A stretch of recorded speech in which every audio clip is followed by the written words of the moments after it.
Hello साथियों, मैं शिव कुमार गुरुजी। मेरे बच्चों, मैंने आपको नेशन पढ़ाना चालू किया, जो कि आपके सामने तीसरी वीडियो है। याद रखिएगा, तीसरी वीडियो। पहले में मैंने आपको परिचय किया कराया डायरेक्ट इनडायरेक्ट। दूसरा बताया कि रिपोर्टिंग वर्ब किसे कहते हैं और रिपोर्टेड स्पीच किसे कहते हैं। आज मैं बताऊंगा कि डायरेक्ट नरेशन को 5 भागों में बांटा गया। याद रखिएगा, आपको 5 भाग पढ़ना है। ये जानते हो, एयर फोर्स में भी आता है, नेवी में भी आता है, और इंटर में हाई स्कूल के पेपर में तो आता ही आता है। लेकिन अगर आपको नरेशन आता रहेगा तो 2 नंबर तो 100% कोई रोक नहीं सकता। अब मैं बताना चाहूंगा कि डायरेक्ट नरेशन को याद रखिएगा, डायरेक्ट नरेशन कितने भागों में बांटा गया है? 5 भागों में बांटा गया है। ये पांचों का मैं नाम दिखा रहा हूं, और जल्दी से कॉपी बोर्ड और पेन उठा करके जितने बच्चे वीडियो देख रहे हैं, जो भी बच्चे यहाँ बैठे हुए हैं, वो जल्दी से जल्दी नोट कर लेंगे, क्योंकि टाइम मेरे पास बहुत ही कम है। जैसे पहले कौन सा है? असर्टिव सेंटेंस एक हो गया। इसको पढ़ाने में कम से कम 3 दिन लगेगा, अगर अच्छी तरह पढ़ाऊंगा तो। दूसरा होता है इंट्रोगेटिव। कौन सा? Interrogative sentence. फिर इसके बाद थर्ड है, थर्ड इंपेरेटिव। Imperative sentence. बहुत मजा आएगा अगर आपको समझ में आने लगेगा, तो बड़ा ही आनंद आएगा, आप देखिएगा। इसके बाद फोर्थ है एक्सक्लामेटरी। कौन सा है? Exclamatory sentence. और लास्ट फिफ्थ है ऑप्टेटिव सेंटेंस। कोई दिक्कत है आपको?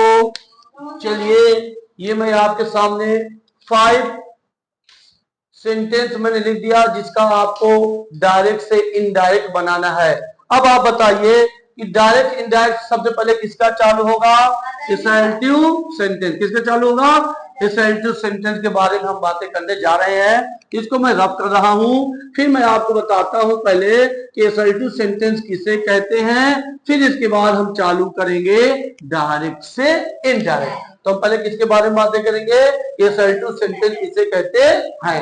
सुनिएगा, जिससे यस या नो में उत्तर मिले। यस या नो। तुम घर जाओगे? यस मैं जाऊंगा। बोले ना, यस मैं जाऊंगा, तो तुमने कहा यस, ये हो गया असर्टिव सेंटेंस। या ना हो, अब समझिएगा, जिससे यस या नो में उत्तर मिले। मैंने कहा आपने पढ़ा, आपने कहा यस, तो समझ लो असर्टिव है। मैंने कहा आपने पढ़ा, आपने कहा नो, तो समझ लेना असर्टिव है। तो याद रखिए कि जो असर्टिव सेंटेंस के पार्ट होते हैं, 2 होता है। एक होता है नेगेटिव और एक होता है अफर्मेटिव। अफर्मेटिव नेगेटिव दोनों ही क्या कहलाता है? Assertive sentence. याद रखिएगा, फिर मैं बता रहा हूं कि असर्टिव सेंटेंस के 2 भाग होते हैं। एक होता है अफर्मेटिव, एक होता है नेगेटिव। जैसे मैंने कहा आई एम गोइंग, ये क्या है? मेरा असर्टिव है। ये असर्टिव सेंटेंस पढ़ने के लिए आप मेरे चैनल में जाकर के आप डालिएगा assertive sentence taught by Shiv Kumar Guruji. आपको पूरी तरह से विस्तार वीडियो मिल जाएगी। अब हम बातें करने जा रहे हैं मेरे साथियों, किस चीज की? डायरेक्ट से इनडायरेक्ट। पहला रूल याद रखिएगा, पहला रूल ध्यान रखिएगा बनाने के लिए, आप मुझे मत कहिएगा, अच्छी तरह से। पहला रूल कि यदि रिपोर्टिंग वर्ब, यदि reporting verb number 1 present indefinite, present indefinite, इसकी पहचान क्या है? से या says. Number 2 future indefinite, future indefinite, will say या शैल से।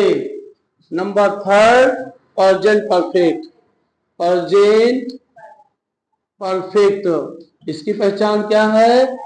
हैव सेड या हैव सेड। आप ध्यान देखिएगा, अगर रिपोर्टिंग वर्ब प्रेजेंट इंडेफिनिट से या सेज, फ्यूचर इंडेफिनिट विल से, शैल से, और प्रेजेंट परफेक्ट हैव सेड या हैव सेड में है। तो हम रिपोर्टेड स्पीच के टेंस में जो कामा इन्वर्टेड कामा के अंदर होता है उसके टेंस में हम कोई परिवर्तन नहीं करते हैं, केवल एक काम करते हैं कि कामा इन्वर्टेड कामा को हटाकर उसके स्थान में क्या लगा देते हैं, दैट। बहुत ही आसान है, मैं आपके सामने एग्जांपल देके बताने जा रहा हूं, आप ध्यान से देखिएगा, आपको समझ में आ जाएगा। जैसे मैंने कहा ही says comma inverted comma the birds are flying in the sky। Comma inverted comma से बंद। ये किस टेंस में है, प्रेजेंट इंडेफिनिट में है। दूसरा देखिएगा, he will say comma inverted कामा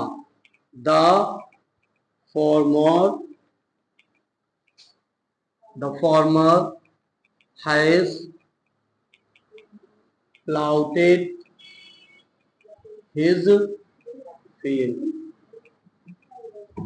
तीसरा है he has said comma inverted comma the, नहीं दिखाई दे रहा यहाँ पे पूरा,